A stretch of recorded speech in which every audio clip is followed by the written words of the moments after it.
Hey everyone, Corey here, and today I have for you guys some Word at War gameplay on the Xbox 360. I'm using the DP-28 while playing some Team Deathmatch on the map Asylum. And in my last video I mentioned that I didn't have Xbox Live, but I decided to spend like $11, well $10.60 or whatever, and get it for a month. And then I figured I'd jump on, and I started playing some Call of Duty 4 at first.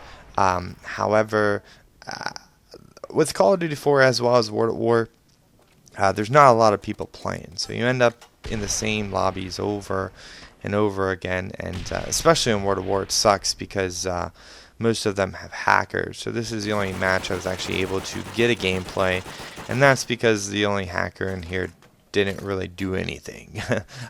You'll see later in the gameplay, stuff popping up on the screen and stuff like that, but it didn't really do anything. So thank you.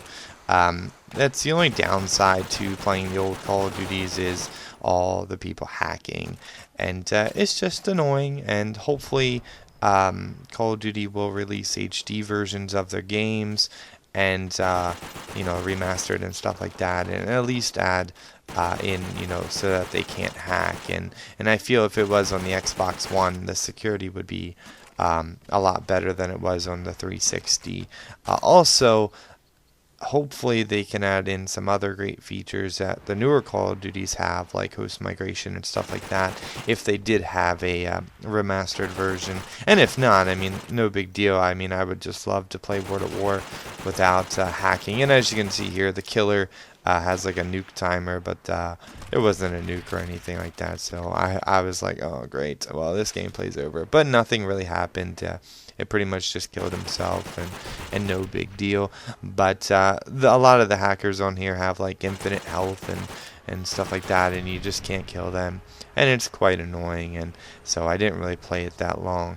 Maybe I'll switch on to some Modern Warfare 2 or something like that, and hopefully I'll find matches without hackers or anything, and have more fun. But I did enjoy my time, especially on this one, because I did do really good. And I never really used the DP-28, and the reason is because after about, I want to say like 2 weeks or so of World at War, I actually got into hardcore search. And with hardcore search and destroy, you don't really run into using a lot of guns. Most people, like myself, we just use the rifles. Occasionally we would use like the STG and sometimes the FG, but for the most part you didn't really run into anything that was overpowered in the game, like the MP40 or anything like that, because in hardcore search everyone dies really quickly, and you were kind of at a disadvantage with, say, the MP40 or something like that, just because the rifles were so much more accurate, and we could get scoped up and shoot you down before you could even spray and pray. Juggernaut was still kind of annoying in hardcore. I mean, I have died a few times just because then it takes an extra shot, but for the most part, I die a lot less from it on hardcore than I did on normal. So I really loved hardcore search and destroy. However, I haven't even attempted to play it ever since people started hacking the game, because when I play search, I play to win, and it would just frustrate me if they're always hacking, or they plant the bomb and then they just stand there because they can't die, or something like that, and it kind of ruins it for me. So I definitely don't even want to waste my time trying to enjoy it, just because I know pretty much everyone in there is going to be a hacker, and if someone is a hacker, I'm probably only going to get one lobby, two if I'm lucky, and they're most likely going to be in both of them, someone in both of them hacking, so it's just going to be a bad time. So I definitely wanted to avoid that. And what I would like to do maybe is get some fans and stuff and play some World at War search and hardcore search. That way I knew that no one was hacking, but that's too much work to do. So I guess I'll just cross my fingers and hope for a new version of it, and then we can play it on the Xbox One or something after I get that. But for the most part, if I play if I play World at War, I play just Team Deathmatch because it's the only thing I still have a chance of winning if someone is cheating. Whereas like free for all, they're always going to get the dogs and stuff like that. So I am using a new editing software. Ever since I can remember, I think that's a song. I've been popping my collar, yeah.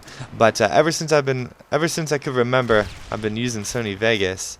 And I like Sony Vegas because it was really easy to learn. I learned it in like 2007, I believe, and I've been using it ever since. And everyone pretty much uses Vegas, but the downside is Vegas takes forever to render. Very, very long for no reason at all. It's just how Vegas is programmed.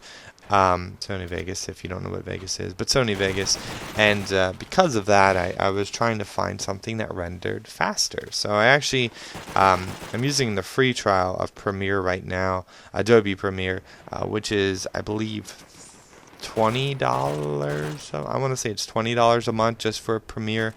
I'm not going to pay that because, well, I haven't really made videos a lot, but I figured I would at least use the free trial and enjoy it.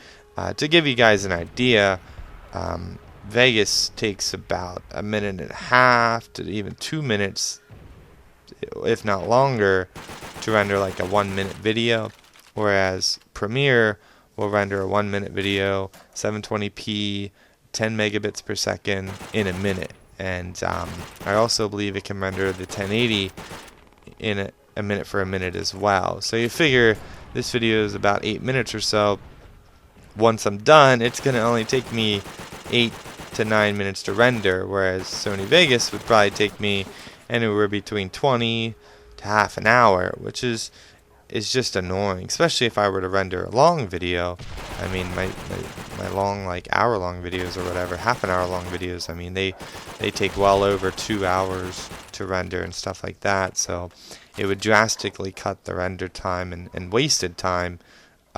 So I figured I would switch over to Adobe Premiere, at least for now. Like I said, I do like Vegas, how Vegas works, more than Premiere a little bit, just because Premiere has like, you have to, if you want to cut a clip, you have to switch to the cutting tool and then click it to cut it, whereas Vegas, you can just click it and hit S for split, whereas Premiere doesn't let you do that. And then when you do switch to the cut tool, you have to switch back to the select tool, and that's just annoying. So maybe I haven't found the shortcuts yet, but as of right now, I mean, it's not too big of a deal, but it is just a little different from Vegas. But anyhow, guys, that's the gameplay. I pretty much talked through all of it. I hope you liked it. 720p, 60 FPS, World at War. Looks beautiful, and I did pretty good. And I will talk to you guys on another video. My score is 30-4. I hope you guys have a great day.